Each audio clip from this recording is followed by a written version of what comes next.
Welcome. Call the special board meeting June 8th for the Newman Crozani Unified School District to order. Roll call, Mr. Rivas. Here. Mr. Watt. Here.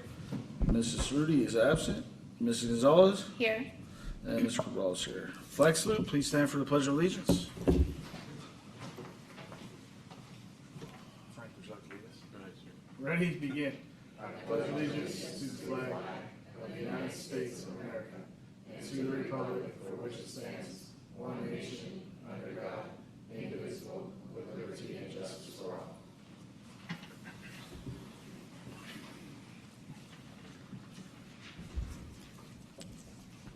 all. Item 3, open session. Item 4, public communication agenda items. Any person wishing to comment on agenda items may do so. Please step to the podium and state your name. It would be appreciated if you would limit your comments to 3 minutes.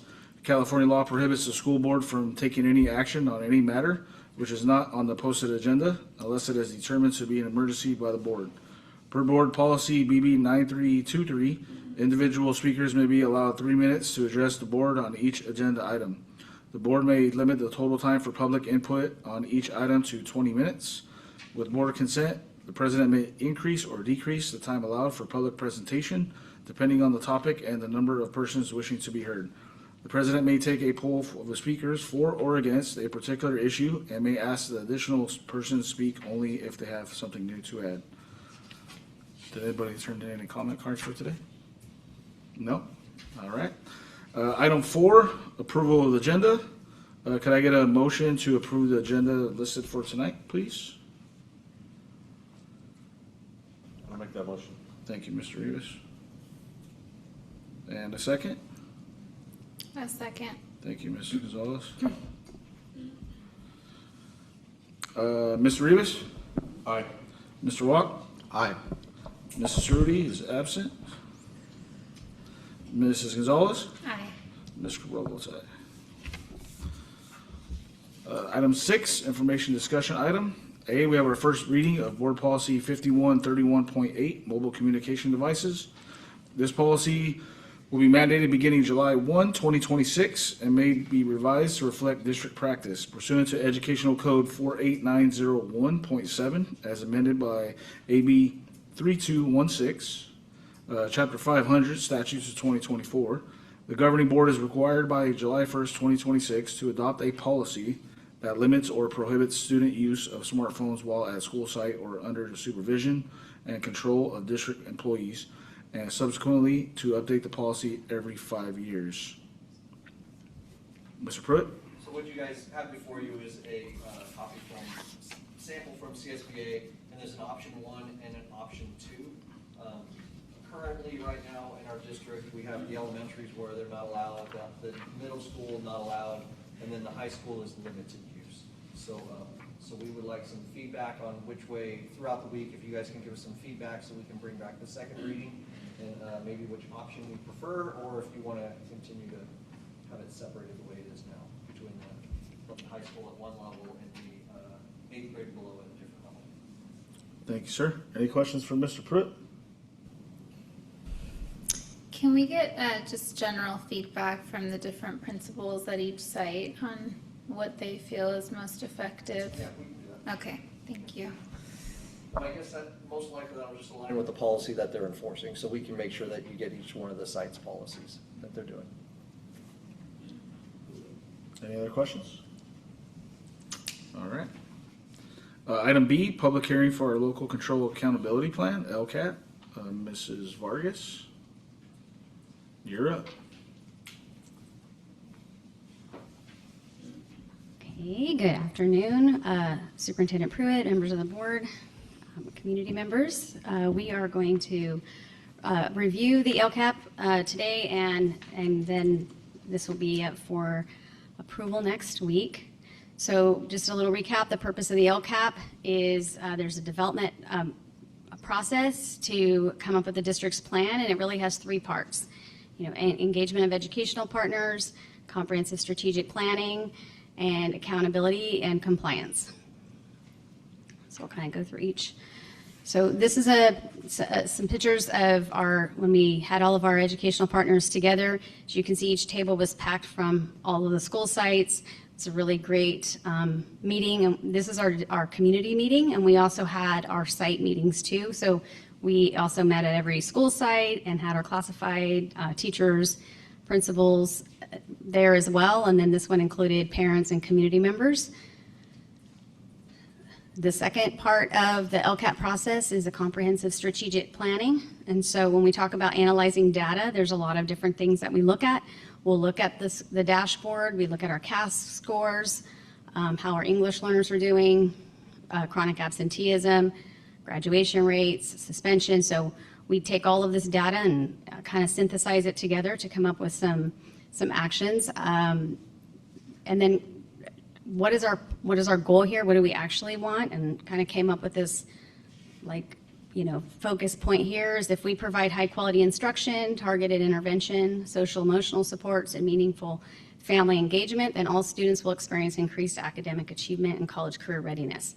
So that's sort of the driver of what we're trying to accomplish through the LCAP. And then finally, once we have that data, so we might know that we have some areas of weakness and strengths, and then what are we going to do about it, right? So that's the strategic goals. So we'll come up with conduct a root cause analysis. So if we see that students with disabilities aren't meeting targets, then what do we think that is? Where do we need to put support? What's the cause? So the root cause analysis happens once we see the data. We prioritize district needs. Then we try to take a look at our resources, our services, to come up with a plan. So this is the strategic planning part of the LCAP. And then the third piece of the LCAP is the accountability and compliance. So even if we came up with our own plan and decided what we wanted to do, the county and the state can still say, hey, you have an equity multiplier school here, you're going to have to do certain things. And so our equity multiplier school is alternative education at Westside, and so they have their own goal. It's goal 3, and we'll talk about that a little bit more. But that's something that even maybe we thought we were doing a good job and we don't need to do a whole lot with that. If the county and state says hey, you need to do this, that's part of the accountability and compliance piece. And same with differentiated assistance. So last year, like I shared, we were in differentiated assistance for English learners for a couple of years. This year, we're no longer in differentiated assistance for English learners. Now we're in differentiated assistance for students with disabilities. And so we follow a similar plan, but this time we do it alongside the county. And then they expect that we're going to see certain outcomes. If we didn't, or we didn't do the plan, that's when the state comes in. So these are the accountability and compliance pieces. So the differentiated assistance, we'll look at dashboard data, meet with the county, come up with the plan, the root cause identification. I've been working with Dr. Souza on that because this one is students with disabilities. So then her and I are like, what is the general education teacher's role in this? What is the special education teacher's role in this? And what do we need to do about it? And then we come up with some goals and actions to improve outcomes. So goal 1 has been the same for 3 years. This is goal 1, academic achievement. I'm not going to read the whole thing to you, but the purple is sort of a synthesis of goal 1. And then our successes, English learners' performance increased at all sites. That was really positive. 4-year adjusted graduation rate increased 3% up to 97%. College and career readiness increased 9.7% up to 82.4%, and improved district-wide math and ELA gains. When speaking about graduation rates, college career, there's a few different things that can seem like we're saying the same thing in the LCAP, but they're distinct. So graduation and college career readiness, those both increased in the blue. So those, we got a lot of shout outs from the county in terms of our graduation rate and college and career readiness. They were like, what did you do? So those were both positive. They were both in the blue. But then we have the early assessment program, and that refers directly to SBAC scores. So both of those increased, but both of those still aren't where we would like them to be. And then we have CSU and UC requirements, and those decreased to 50%, and that's referring to A to G requirements. So 3 things that sound similar, but they are different metrics in the LCAP, and they have different meanings. But compared to other districts in Stanislaus County, like Modesto is 40% A to G, Turlock 49, Sears 37, Patterson 35. So we still do, considerably better than other districts in our county, and we still have work to do. We're still not satisfied, but we're on track. So some of our challenges are increasing support for students with disabilities.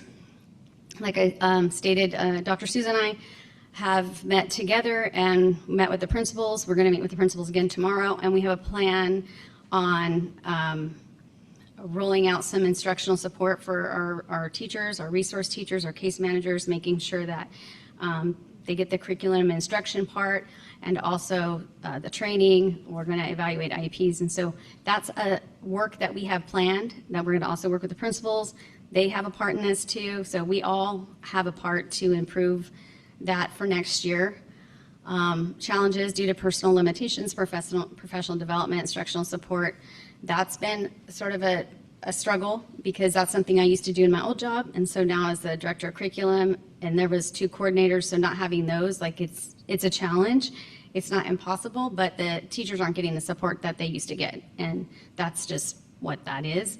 I'm working with the principals on hey, how can we provide support to the teachers, particularly new teachers, but really most teachers. I'm meeting with teachers if I have to do something related to state and federal programs. So I met with the English department because something came up with the audit at the high school. But it was such a good meeting, I wish I could meet with the English department all the time. And that's where that teacher connection is lacking, but that's also with 3 fewer coordinators, that's gonna show up there. African American students, the decrease 17.1%, so that's something that will be something we look at. Decreased participants with Healthy Kids surveys and survey results. And that is really just, there was a lot of survey fatigue this year between the core renewal surveys, WASC surveys, LCAP surveys. And so part of that is the participant number was down. So then the data that we get, we have to kind of take a look at what that represents, right?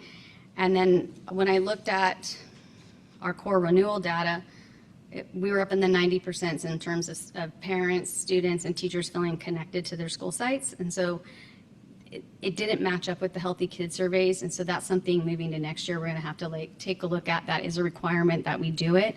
And I don't like that there's a discrepancy in those results. So we'll take a look at those next year, but pretty happy with the feedback from the core renewal stuff was all in the 90%. Goal 2, this one is related to parent and student engagement.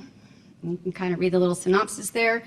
But mostly the successes, parent engagement activities were fully implemented, and we receive positive feedback from our educational partners. They're always really happy with their sites, with the site principals and the teachers and the activities at the sites. I think that's a real highlight in the district, that parents can show up and there's always great things for kids. And whether it's through DLAC or these surveys, parents do feel like they're getting a really positive experience. Adult ESL metrics demonstrate an outstanding program. I mean, got detailed information from the parents that we had a lot of participation. They feel very proud of the work that they've done and that they can go and do business in English, and that's been super positive. Challenges, chronic absenteeism increased from 9.9 to 15.6. This, though, is reflective of 24-25 data. So today, as of today, it's we're around 9%. So we've improved, and we've already sort of remedied this situation.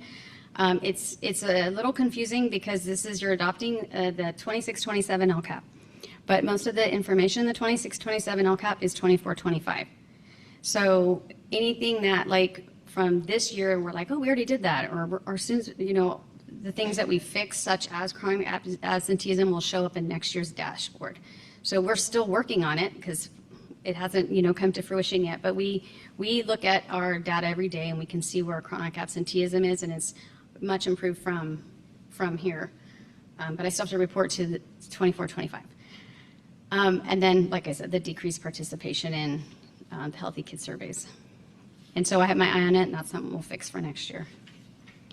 Goal 3, that's the equity multiplier, like I was sharing with, related to alternative education, and they have 2 metrics, and I know they're super tiny there, but the first metric is basically credit recovery completion. And last year we had 74 students completing credit recovery. This year we had 27. So I talked to Mrs. Esquives and we had a conversation, and it's like, actually, there's just not as many kids because a lot of the kids are finishing everything in Orstemba, which is what we want. So Orstemba's keeping their students. We're trying not to have Westside impacted. And so the relationship between Westside and Orstemba is super positive, and that's reflecting in the decrease. It's not that we have all these students that didn't complete credit recovery, it's that there aren't as many students. Suspension rate, it looks like it increased 1.8%, but as you see in the orange right there on the left on the dashboard, we're talking about 2 students. So 1.8% of students were suspended, and we're talking about 2 students. So, when you have not a lot of students, that percentage can increase, and it looks like it is an increase, but it's not something that we're concerned about, really.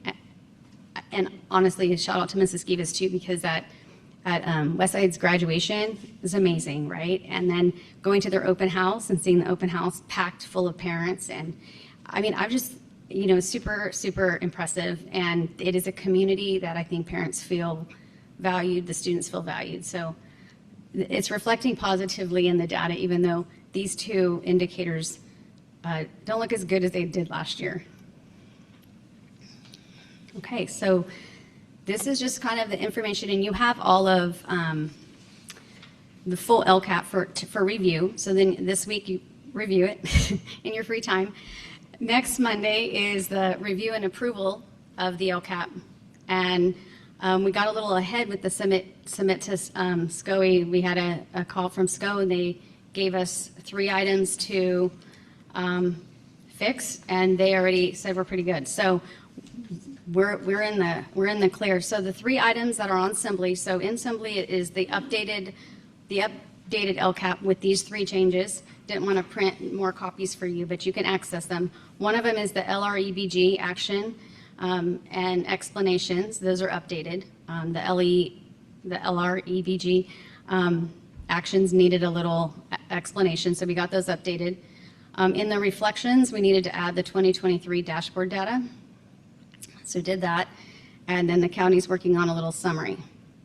And so what it looks like for next year is we still have the same goals and actions for the 3rd year, at the same time writing a new LCAP. So we will write out to year 3 and write a new LCAP. That will be the plan for next year. So any questions?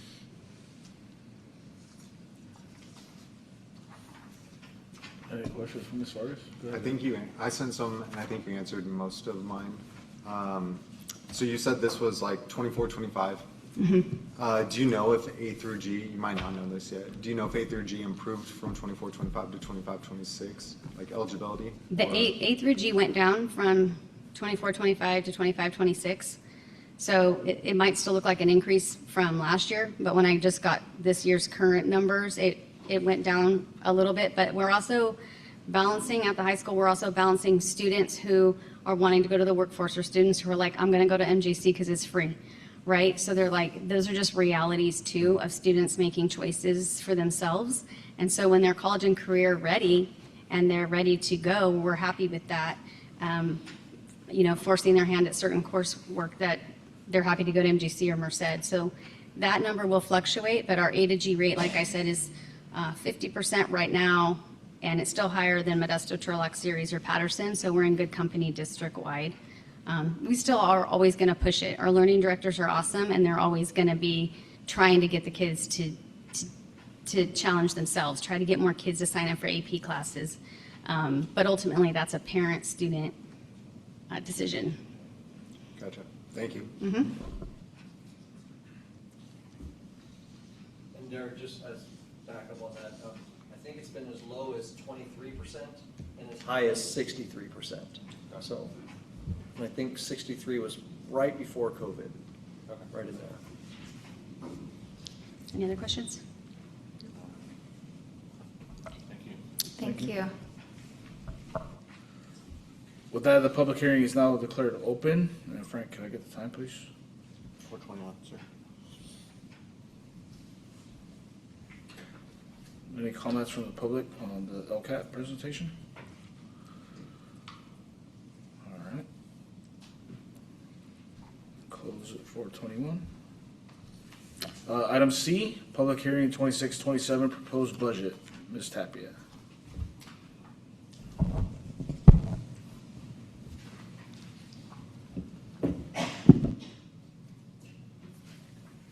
Thank you, Edward. Good afternoon, I think I can officially say that. Good afternoon, Superintendent Pruitt, Board President Cabral, and esteemed board members. Today I have the first iteration of our 26-27 adopted budget for your consideration.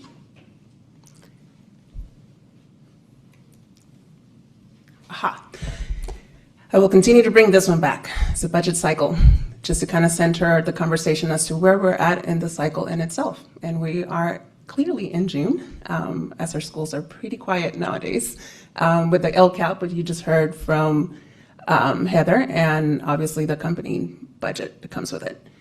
Concurrently, we're obviously still working under the 25-26 budget. We're now lapsing two budgets in essence. We're looking at how we think we're going to end the year, which is our estimated actuals, and also looking forward not only to 26-27, but 2 years out.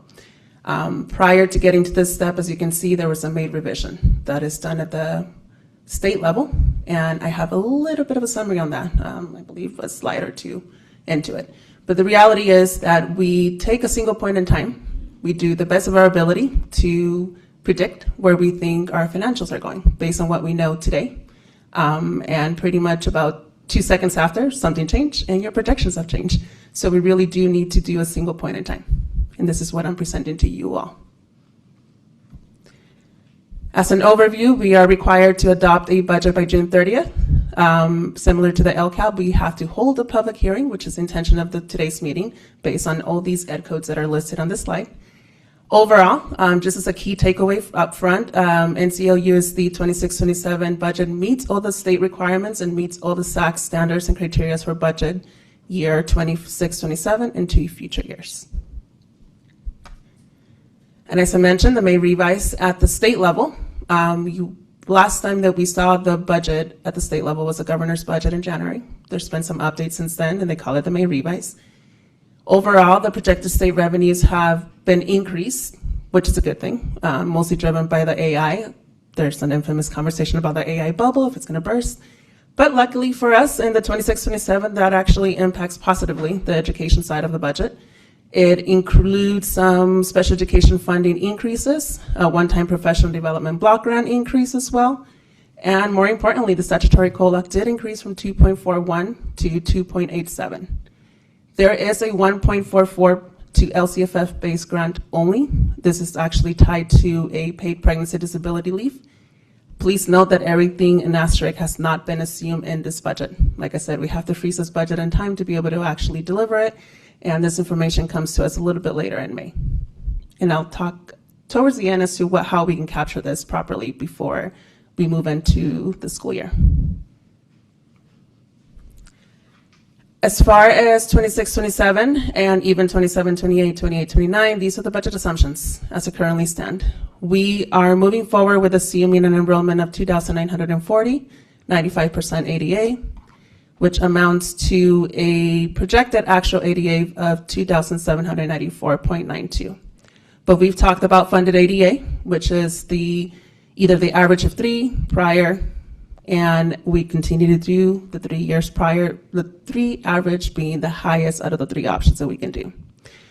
So we will, in essence, move forward with assuming that we will get funded at 2.907.99. The other good thing is that STIRS has not increased. It's a 19.10%.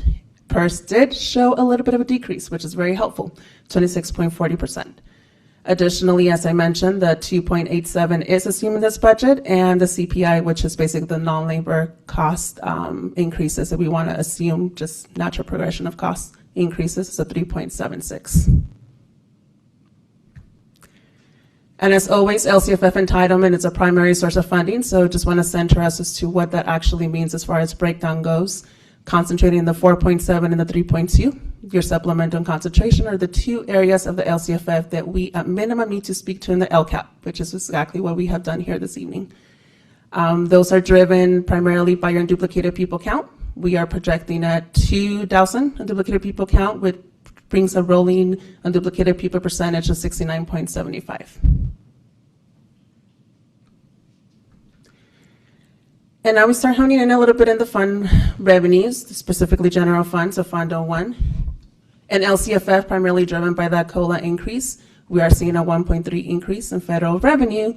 On the flip side, we are being a little bit more conservative. As you just mentioned, we actually are no longer in CSI, so some of that revenue is actually backed out from our budget from comparison to this year to next year. The 1.6 in state revenue, it really is the sunsetting of various one-time funds. It's just a matter of adjusting now to omit them from our projections. It also includes a little bit of a downward adjustment in ACES, which if you all have questions about that, we can definitely get into conversation about that. And local revenues, that's just a natural progression of our local revenues. So a little bit of the interest is backed out just conservatively as a first iteration. So overall, we are just assuming 1.2 less in comparison to where we think 25-26 is going to end to where we want to adopt 26-27. This gives you a bit of a breakdown as far as the different categories that go into each of those sources. LCFF, as you already saw the breakdown of it, it also includes the supplemental concentration, Prop 28, which funds a lot of our arts programs. Federal program, or all of our title fundings, and even more importantly, our special education, and a bit of Perkins is allocated in there as well. For other state revenue, your lottery mandated costs block grant, your ELOP, which I continue to mispronounce, I apologize, your CTEG, and your special education portion of state as well. Your local includes the ongoing and major maintenance contribution, which we've talked about. It's just a requirement that we need to continue to revisit to ensure that all of our facilities are up to code and up to the need of our students. And of course, let's not forget our local contribution to our special education program. Similar chart to our interim reporting, I just wanted to show you a different view of our overall revenue breakdown. As I mentioned, the majority of our revenue is being driven by LCFF funding.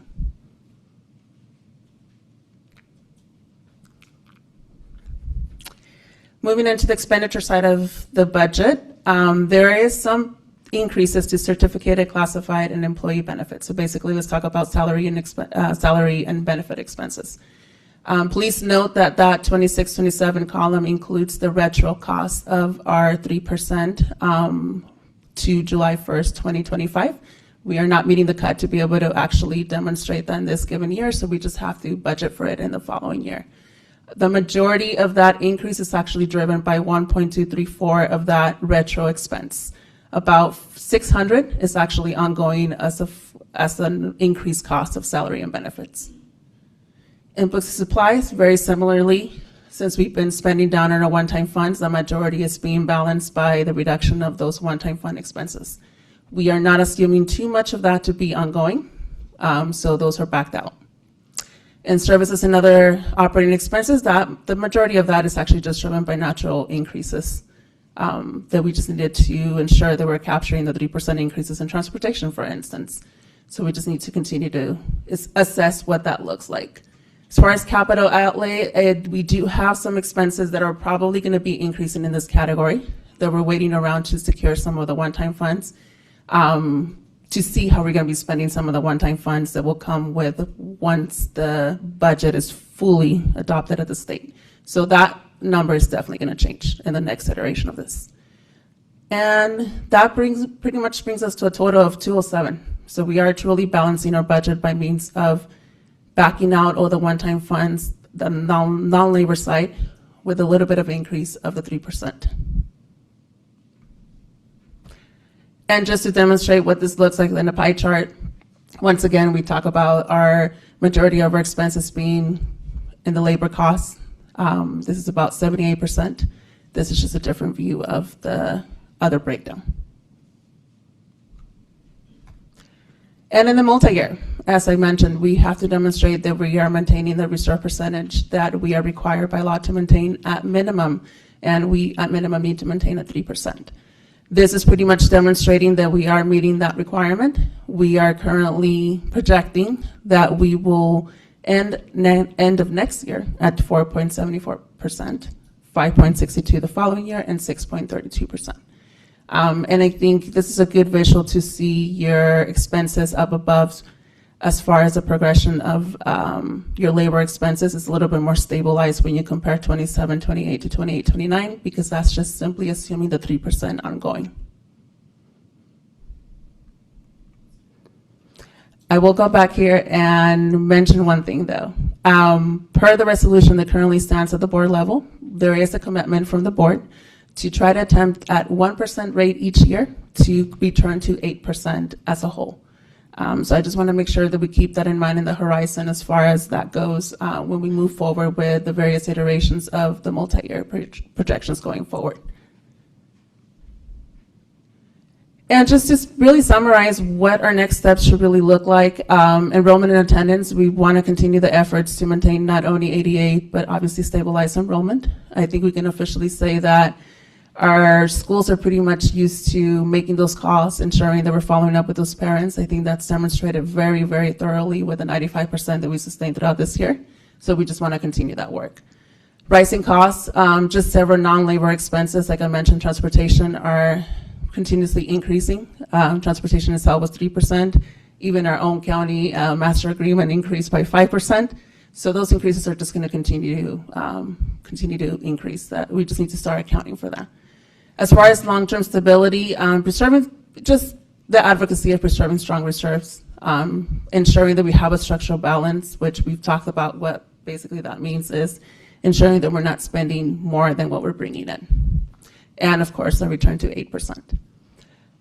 Really, the bigger step that follows is if the state, once they finalize their own budget and they have trailer bill, if there is anything of material difference, especially in our revenue side, we want to bring back a 45-day budget revise. That would look like a very high-level summary, definitely not a 150-page document as a backup, but rather just a summary of what it looks like to now incorporate like a COLA increase or any of the other one-time funds that the state might actually end up putting in place for our district. So that's something that I will probably advocate and work with Mr. Pruitt to bring back in the August meeting. And that was very high level, so I'll take some questions, discussions. Cynthia, you're expecting the 45-day revise to be, the budget to be substantial on the May revise enough to bring back the 45, correct? I would say that it will be worth at least demonstrating what that additional COLA will look like. On the flip side of that is really assessing what it means as a cost. That additional COLA really is going to be for the pregnancy disability leave that we anticipate our members, not our members, but our employees being able to take advantage of. We do have some guidance from the county as far as how we should sort of project that as of this moment.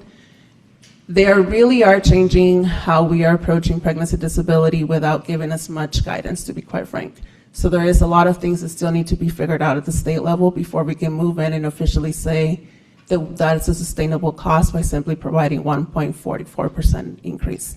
So we really don't want to get in the habit of just assuming we're going to take the COLA and that goes to the bottom line and using it for other purposes that it was intended for. That's part of the reason why we didn't want to move forward, in addition to only having 2 weeks to really do that, and embed it into our initial projection. On the flip side, there is some one-time funds, especially in professional development, that I think will help us quite a bit. That I would like to see how that actually lands for Newman as far as the per ADA or whatever formula they land on, and allocating that to the districts.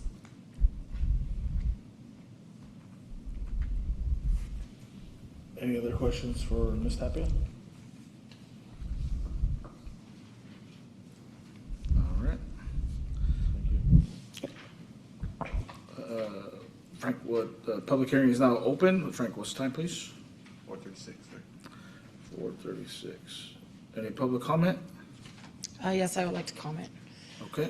I have several questions. Thank you for the presentation. I see in the criterion standards, you noted there's a reduction of 4.4 certificated, 6.84 classified FTE, and 3 management, and 2 of those are certificated, 1 is classified management.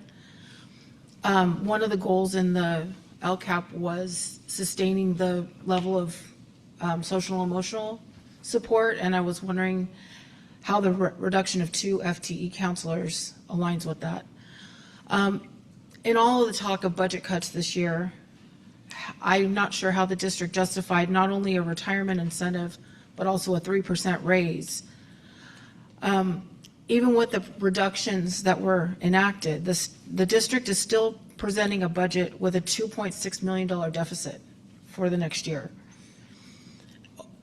Revenue was 2.7% less, or 2% less, but expenditures stayed about the same.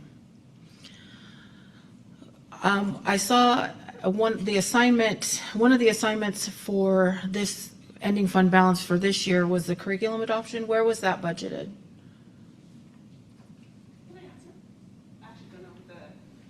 Because Go ahead, Ms. Tapia. You're fine. Yeah. the books and supplies showed a 40% decrease, and the 5,000s only showed a slight increase. So I wasn't sure where that $1 million landed. So unfortunately, when you net out all the reductions of the one-time, it's just netting to much less than it really is, but it actually is budgeted into that line item. Okay. Yeah, but I can give breakdown if needed. No, that's fine. Okay. And then you kept land purchases in as a line item for 50,000. Is there a plan to purchase land next year? That was really more kept as a safety net. We're still trying to finalize everything that's being purchased through the bond side, and it really was just more of the safety net to carry forward. Okay. I was looking at the different salary classifications. In classified management, there's a large decrease in one category and a large increase in another where it nets out. And it looks like positions weren't really eliminated, they were just moved around.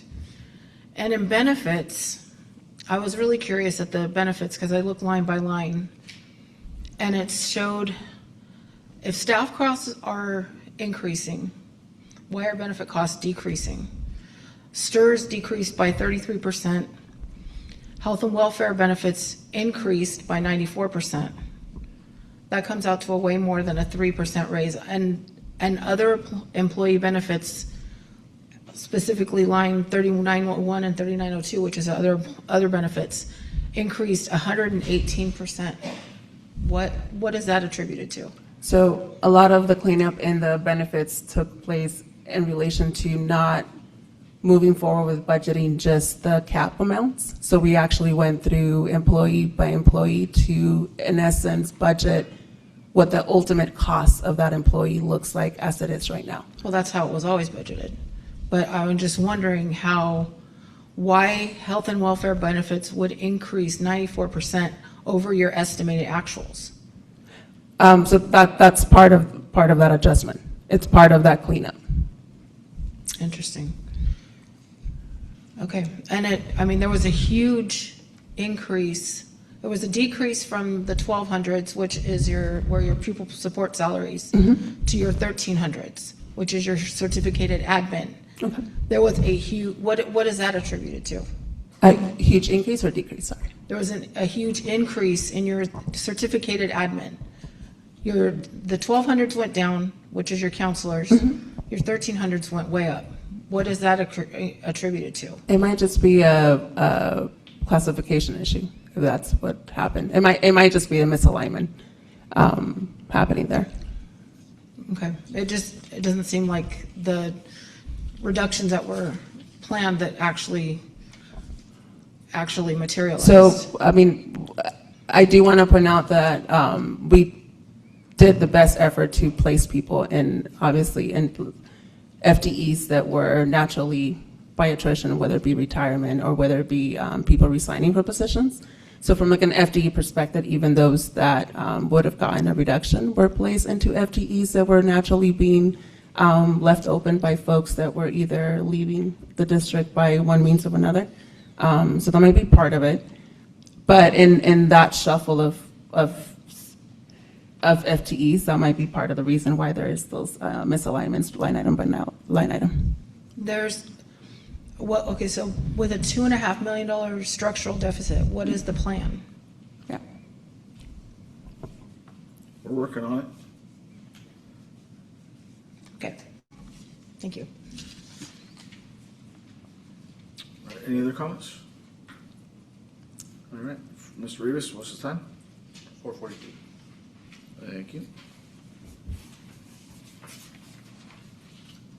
Item 7, the consent calendar. Consent calendar items are routine in nature and usually do not require board discussion. Individual items may be removed by board members and presented for discussion and separate action. The consent calendar will be adopted by a roll call vote. Could I get a motion to approve the consent calendar, please? I'll make the motion. I'll second. Thank you, Mr. Watt. Thank you, Mr. Rivas. Mr. Rivas? Aye. Mr. Watt? Aye. Mrs. Rudy is absent. Ms. Gonzalez? Aye. And Mr. Robles, aye. All right. Guess that's adjournment, right? All right, and the special meeting for today, June 8th, will adjourn at 4:43. Sir. Thank you, Mr. Rivas.